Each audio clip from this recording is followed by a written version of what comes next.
Okay. So on a number of those that I'd asked you guys to post, okay, from in class.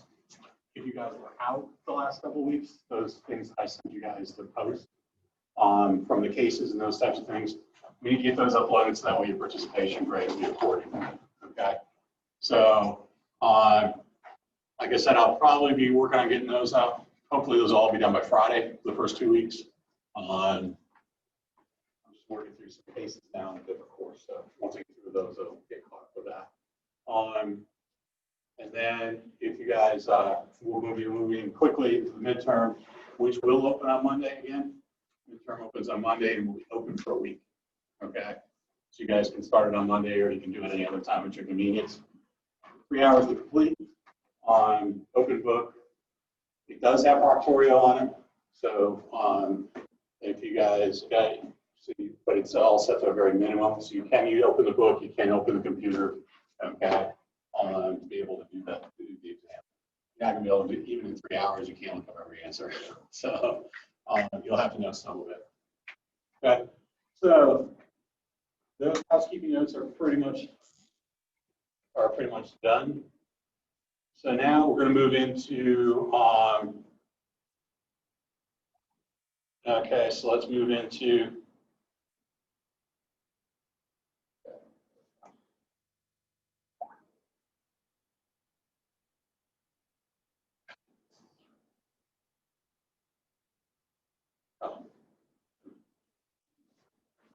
this didn't make it to you.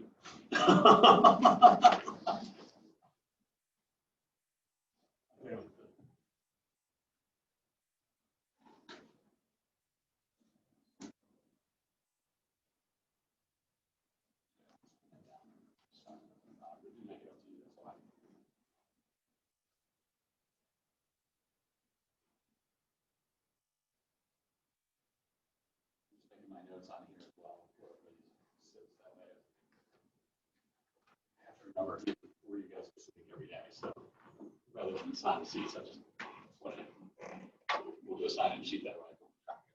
All right, so moving on to this week into now the next couple of days we'll be spending on decision making. Okay. Talked a little bit about it on Monday towards the end, but this is where we're going to take a little deep dive into how you make decisions. Okay. So the first part of decision-making process, the decision-making aspect of this, is really we have two different types of decisions. They're called programmed and non-programmed decisions.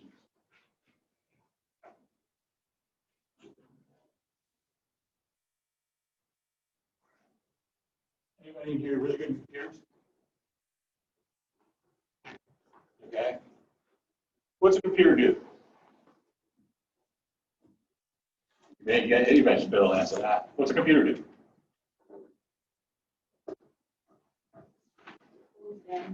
What's that?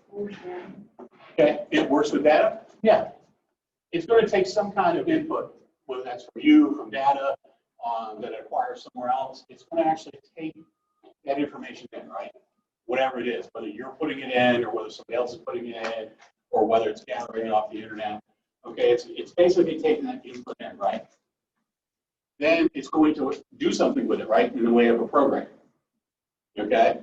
So it's, whether it's your phone or your computer or your tablet, any of those, they all work the same way, right? They're programmed. Okay? So when it takes, what happens is when you take that program, does it change at any point in time? What's that? It updates.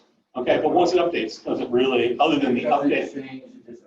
It just updates, right? Yeah, typically it's updating whether it fixed a little problem in the program or it's, it might make some changes, but does it really change the functionality of it, right? It doesn't, right? I mean, your phone works the same way every single day, hopefully, okay? Although I've had times where it hasn't, but typically, that program aspect of it, okay, that means it's running a program. Just like in business, when we make decisions, those types of decisions are programmed, okay?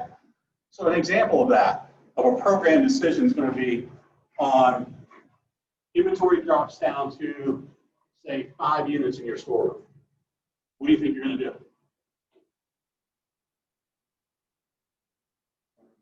You're going to order more, right? That's a type of program decision. Okay? It's not anything we think about. Okay? Is there any real thought process to that decision? I mean, think about it. Well, how it drops to 5 units. Okay? What are we going to do? We're going to order more. And we bring in that extra amount of inventory, then it drops down to 5 units again. What are we going to do? Order more, right? Just like working your phone or your computer. It's going to do the exact same decision. Okay, so that's a program decision. It's something that, whatever is isolated to your business, you're going to do the same thing over and over and over again. Okay, so really, it's a non-decision if you want to look at it that way. You make the decision once, and then it stays the same throughout the entire course. Okay. So as managers, do you think we spend a lot of time in program decisions? I can tell you almost none. Okay. There's no thought process to program decision, except in the planning process, when we talked about on Monday, right? Talk about planning. That planning process is where you set those program decisions. When do you need to reorder? When do you need to, what happens if somebody doesn't show up to work? Okay, those are all program type of decisions. Somebody doesn't show up to work, you replace them. Okay, or you shift the work around. Okay, non-program decisions is where we spend all of our time. These are the types of decisions that we make on a daily basis based on the fact that we don't have the data. Okay, so a non-program decision is something that we don't have the data for until it happens. Okay, so I'll use the football analogy again. Okay, when you guys line up on the line, okay, and you've made a decision, okay, but you don't like what's on the quarterback doesn't like what's on the other side, right? He gets that on or move it on. Okay, that's a non-program decision.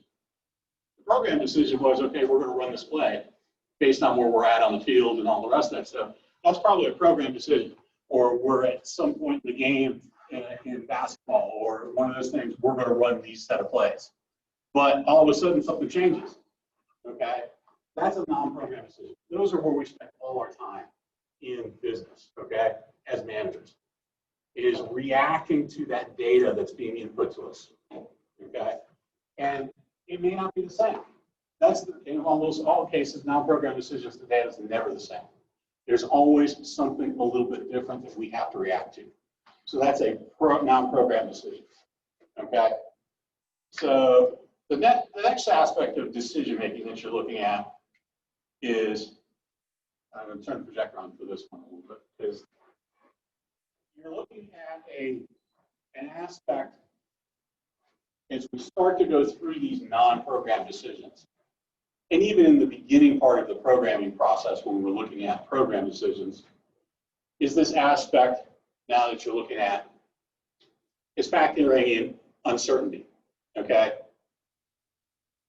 Does a computer program deal with certainty or risk, which is another word? Okay? If you input data into a computer, does it factor in risk? Take a guess. I might say yes. I might say no.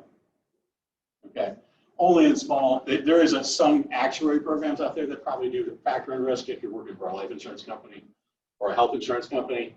Those probably would factor in a little bit of risk, but most of the time, no, they don't. Because they're reacting to the same set of data all the time. I kind of pulled this one up because I kind of like this particular chart in the book, which is talking about decision-making process and that aspect of risk, okay, and or certainty is the other aspect of that, okay. So you're looking at this aspect of failure, okay, or making the wrong decision. You think managers make a wrong decision? You think the potential is there to make the wrong decision? Yeah, absolutely there is. Okay. So when we look at those types of decisions, you go through this process, whether you know it or not, okay? This process can happen really quickly in most cases. I can tell you, most of the time, you're playing a sport, you're analyzing that aspect of certainty probably pretty quickly. But this is really what your brain's going through, okay? And it's this aspect we have program, first coming up, you're looking at programmed or non-programmed decisions, okay? Is it a situation we've encountered before? Is it something we've already planned for and we're going to enact it that way, okay? Up here is where you get a little bit more ambiguous, okay?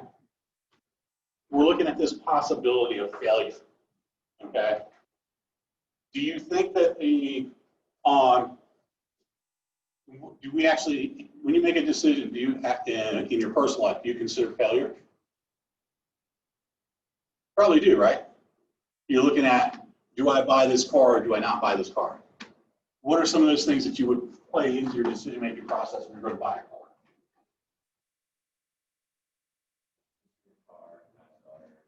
Okay. Mileage. Cost. Okay. How about how you're going to pay for it? Okay. So if you're looking at this, $100,000 Maserati, okay, do you think, and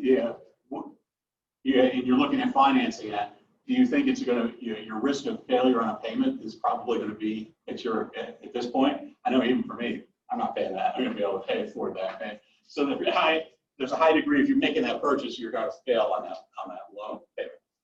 These are all types of things, just like those, we do those in business, okay? So we're looking at assessing whether it's going to be high or low chance of failure. And then we're factoring in all these things. Certainty, uncertainty, okay? Certainty is what do you know the outcome, okay?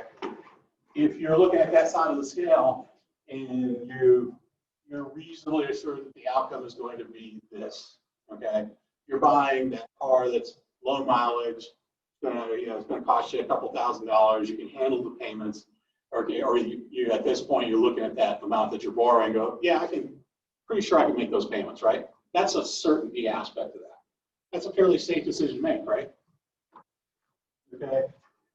Where you get more and more trouble is as you go further that way. Okay. You look at this aspect of risk. Is it low risk or is it high risk? Okay. In the example of the car, it's got high mileage. Is there risk in it? High mileage car. Do you think there's risk in it?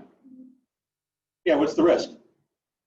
It could break down, right? Something with high miles. The more miles you got on something, the more likely it could break down. So you're looking at that aspect of risk. Okay. There is the risk of something else happening that you might not consider. With lower mileage, probably pretty low risk that it's going to break down. Is it 100%? No, but it is lower risk at that point, okay? Then we look at this aspect of uncertainty, okay, which is the opposite of certainty, okay?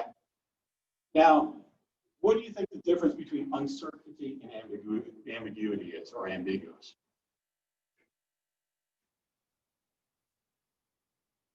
So if we talk about an ambiguous decision or an ambiguous situation, what does that mean?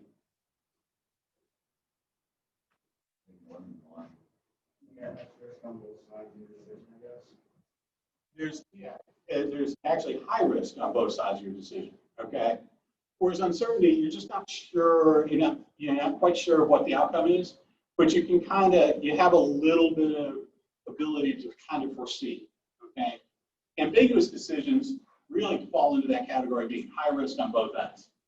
You could have this, if you're buying that high mileage car, it might be that, they've sold you a lemon and there's no brakes in that car, okay? Or on the opposite end of that, it could be this fantastic car that'll give you another 10 years. That's where you get into with things being ambiguous. In decision-making process in business, those are the tough decisions to make.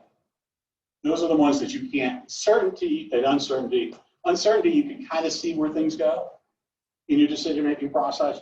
You can kind of you're still not quite sure that this is going to, that you're pretty sure that this might happen this way, but you can work your way towards that. But there are going to be ambiguous, it's going to be that type of thing where you're out of luck, okay?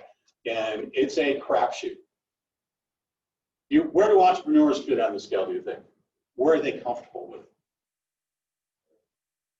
High risk, uncertainty, and ambiguous, okay? You take a look at Elon Musk, okay? But with all three of those, what happens? Great risk, great reward, right? Okay? So without those guys who are willing to take that really great risk and dealing with those uncertainties and those things that are really ambiguous, you're not going to be able to get those things that you're going to be able to handle, okay? But as a manager, I can tell you I have made, I have lived in that area. It's not something that I enjoy necessarily. I'm kind of a planner. I kind of like to be able to foresee those things, but I'm also not uncomfortable in that area, okay? And sometimes there's no good solution. You just choose the best of a bad solution, okay? But that's still a decision. This all boiled down to when I was coaching the management team that I worked with, was basically saying this: the only bad decision you make is no decision at all. Okay? Taking that statement, why do you think that's so important? Why would I say that the only bad decision you make is the one you don't make? You don't make a decision, what happens? So that's the worst part, because you don't make a decision, you don't do anything about the situation, whereas if you make a decision, you can kind of get I guess, risk. Okay. Like you don't move anywhere but backwards if you don't make a decision. Yeah, and backwards would be a forward momentum. It would be actually momentum, okay? Typically, my philosophy is you don't make a decision, you do nothing, okay? And in some cases, you would actually go backwards, okay, by not making a decision. I've had this conversation plenty of times with sole proprietors in the restaurant industry, okay, where they get ingrained in what they do, okay? I'll use the House of Pizza example as one of those examples. Do you think they've changed anything in the last 10 years? Okay. As a guess, anybody think they've changed much in the last 10 years? Probably not. They fit the mold of a sole proprietor owner, okay? They get in there, they do what they want to, and then they continue that forever. But does that really make for a growing organization? Okay, no, it's not going to. Okay, you're not going to be able to grow your organization by living in this area down here of low risk and low uncertainty. Okay, and where things are really safe. You can play it safe, but what happens a lot of times when you play it safe in business? I can give you lots of examples of plays. IBM is one. For a long, long time, they resisted change.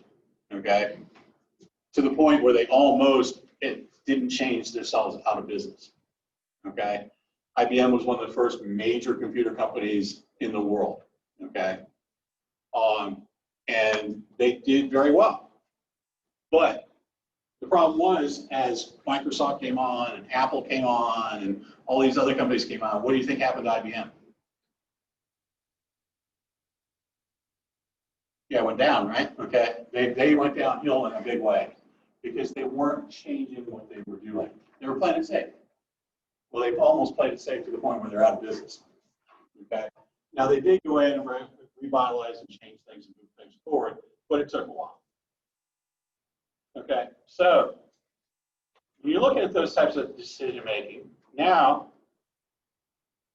when you're looking at making a decision, what I'm going to do now is I've got a little bit of an exercise here where we're going to take a look at your decision making process. Okay.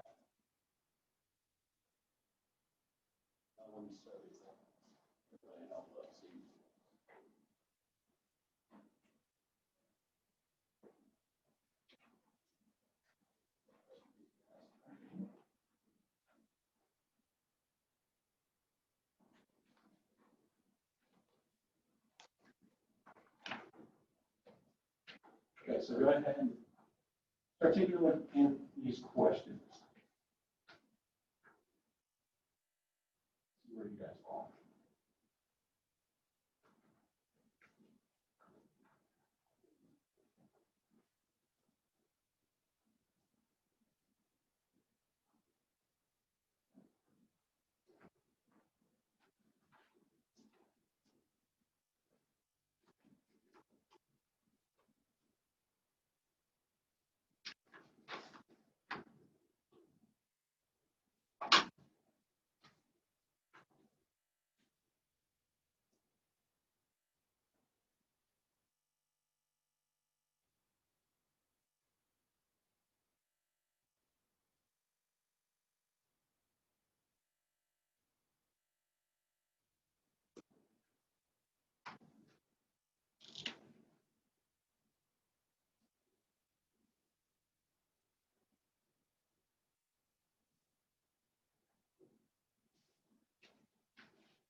All right, so everybody count up their answers.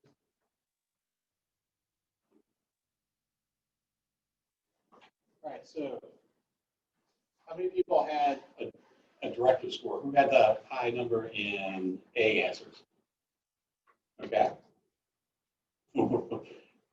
Lonely at the top, no? Yeah, how many had a high number of B answers?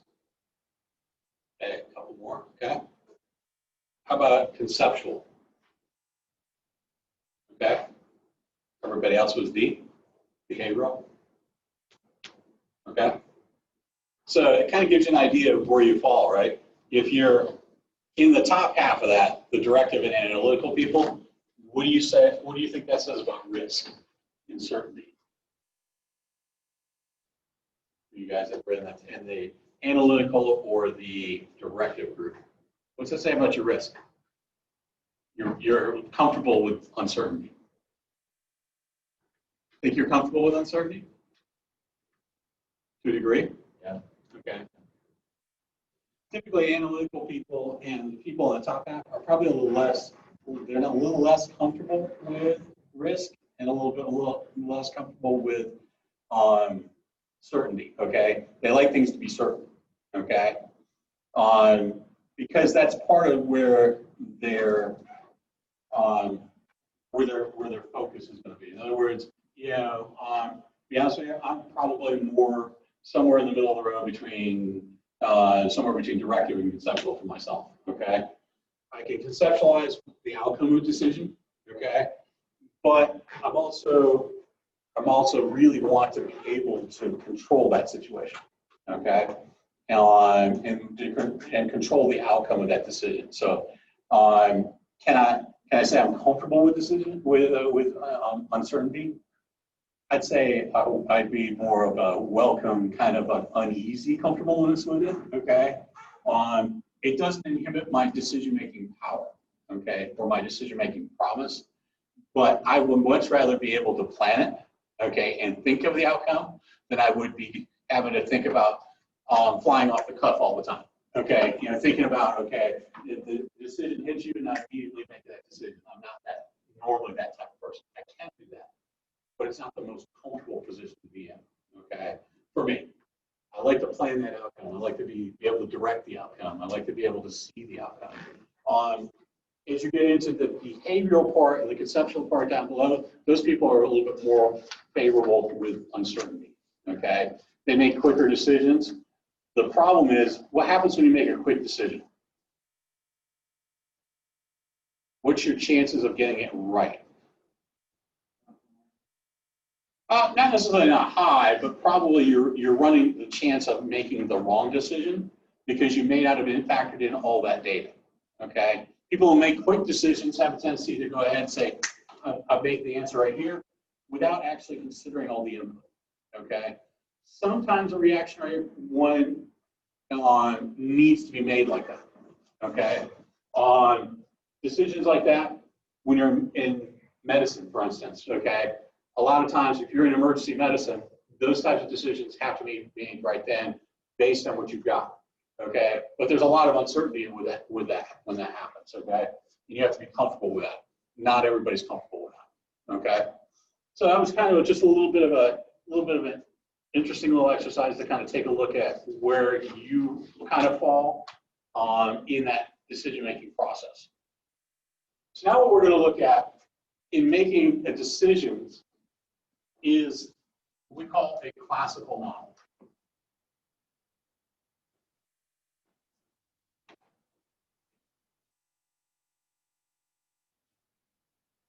Another name for this one is called the rational model, depending on who you talk to. Okay? So when you're looking at that, okay, so based on what we were talking about before, and because of this other name, what do you think the level of uncertainty in the rational model is? Do you think the traditional model making the decision relies on things being uncertain? Many people say yes. You think you want, okay? It's definitely one that definitely relies on. They want all the data. In this rational model, they're talking about all the data, and it's a high level of certainty.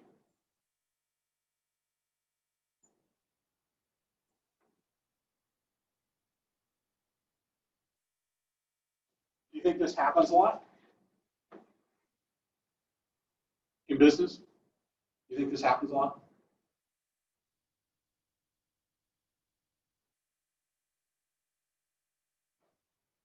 What do you think? Yes, no, maybe?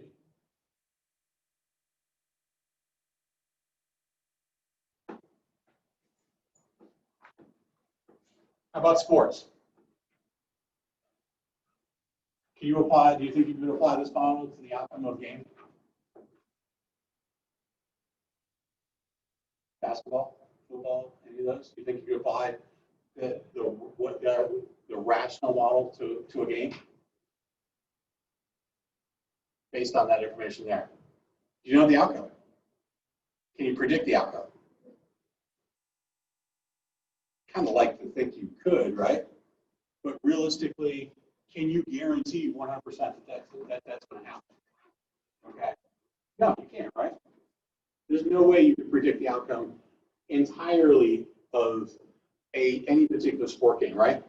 Because there's always that level of uncertainty that somebody's going to come in and somebody may have a bad day, right? Okay. Somebody might not be feeling the best. You might have an injury in the middle of the game. Okay. All those types of things when you're looking at decisions. When you're looking at the classical rational model typically works well in low-risk businesses, okay? Where you can factor everything going in, you know all the alternatives, you can figure out what you can't, there's nothing uncertain about it. That's where the rational model applies, the classical model, okay? And that's typically, that's where we would love to do it if we go back to the scientific approach, right? Go back to the first week, we talk about the scientific aspect of it. History, the scientific approach really loves this because typically in science, right? For the most part, you kind of know where you can project the outcomes. You know what's going to happen, okay? But is that the way businesses run today? Do we know the outcome, especially in today's environment? Do you think anything's in the situation we're in externally right now, do you think anything's predictable in any business? I can say with 100% certainty, no, okay? Nobody can predict what's going to happen in the next 30, 60, 90 days, okay, in this country, let alone 6 months to a year, okay? Just like the statement I made the other day in the planning process, right? Most businesses used to work in the 3 to 5 to 10 year range to 20-year range.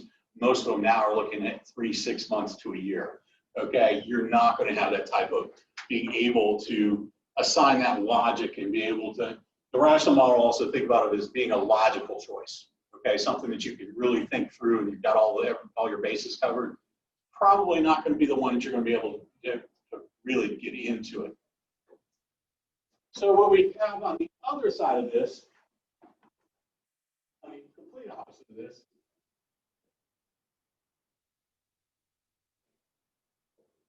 is the political model. So when I say the political model, what do you think that means? How's it? You guys probably do this all the time, right? In particular groups. If you're assigned a group project, what happens? You all go on your own little separate little merry way and you kind of do it all there and try to bring it all together at the end.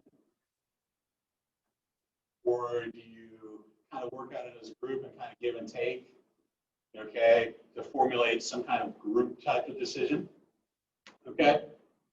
This is a very modern way of looking at business, okay, is the political structure, okay? They're here, as opposed to the classical model, okay, things are very much in flux, or in flex, either way, okay? And over here, we're looking at the rational side of things, right? Everything's logical. You can think it all the way through. Over here, you're not quite sure what's going to happen, okay? Based on those types of things. Here, you may not have all the data.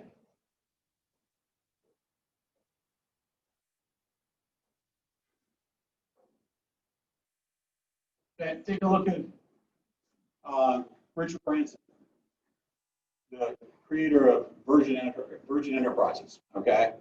So he started out with Virgin Records and then went into Virgin Air and he's Virgin Travel and, okay. Do you think when he made those decisions to go in all those different directions, do you think he knew the outcome? Okay, him and Elon Musk, right? Can they guarantee who's going to actually make it to space first? No, right?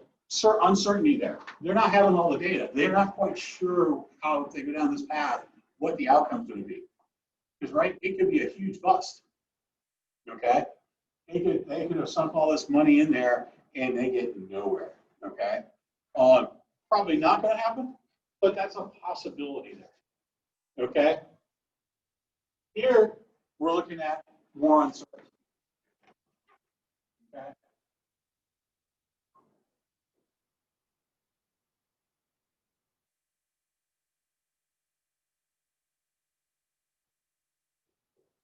Okay?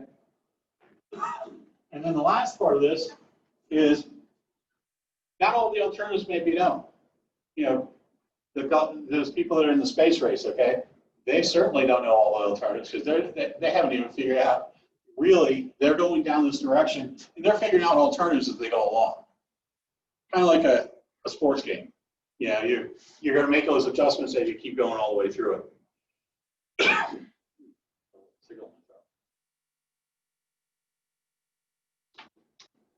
So somewhere in the middle here, we've got these aspects of where we actually make decisions.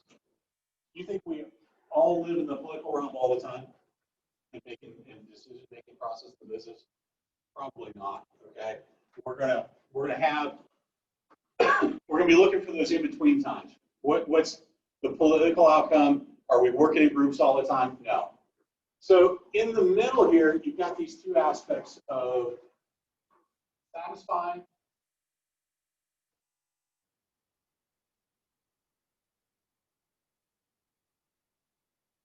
and the aspect of bounded rationality, okay?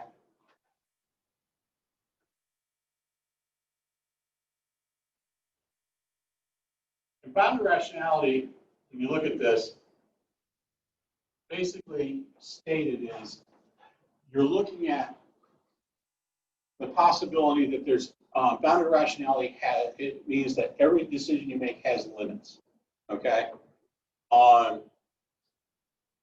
So in some cases that might be laws, okay, that prevents you from doing something external to that. Sometimes it's ethics, okay? Sometimes it's just not the right. There's a limit there of what we consider to be right and wrong. There's also the possibility there of actual hard limits, okay? Like go back to buying a car, okay? If you can't afford more than $1,000, what's the limit of your purchasing power? $1,000, right? Okay, you can't go above that. So what does that do to your decision making of a car? You're going to keep that. Well, every car you're going to be looking at is under $1,000, right? We make those types of decisions all the time based on bounded rationality, okay? Which means there's going to be some kind of limit there, okay? It could be the fact that, am I going to pay overtime or not, okay, in business? What kind of, the question is, can I afford that overtime, or can I get more money by paying that overtime? Do I have enough to cover that? Okay. The last part of this is satisfying, or satisficing, either word. The book uses satisficing, but basically it's a decision that's going to satisfy some need. Okay. Where's my behavioral people over here that were, the behavioral and conceptual people? This is kind of where a lot of your decisions will fall, okay? Because you're looking at you ever heard the term making people happy? Okay? That's really what satisfying or satisficing is. You're looking at making a need, you're looking at making something there that somebody can turn around and making somebody happy that could in turn produce more productivity, or making somebody, having goodwill if you're looking outside of there. Okay, those decisions we make as managers to make somebody happy. Now, those two terms usually guide us somewhere between here and the political model. Okay.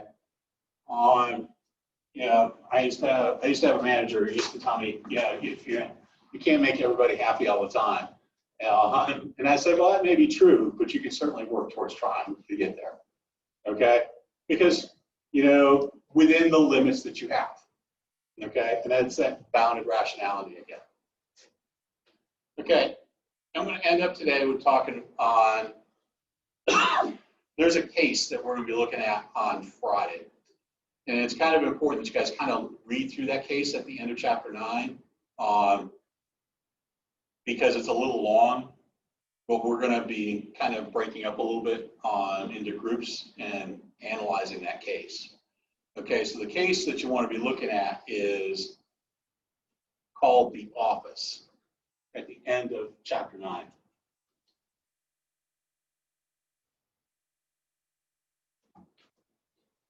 Okay, so as we go to the end of chapter 9,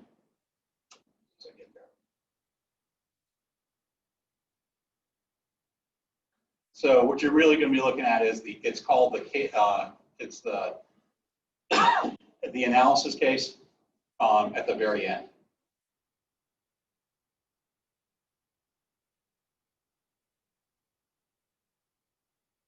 The case for critical analysis. So I want you guys to kind of read through that, take a look at the questions at the end. You don't have to really answer them just yet.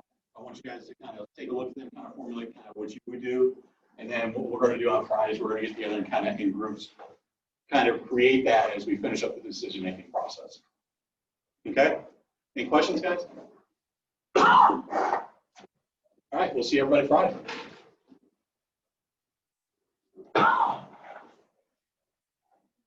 So.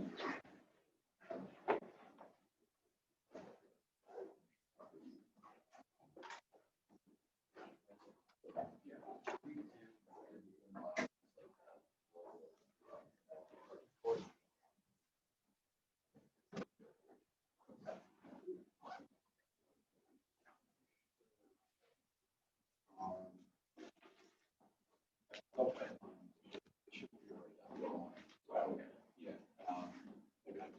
I'm working with it this morning. Oh, no, And it might have disappeared. Oh, it's nice. Oh, it's not.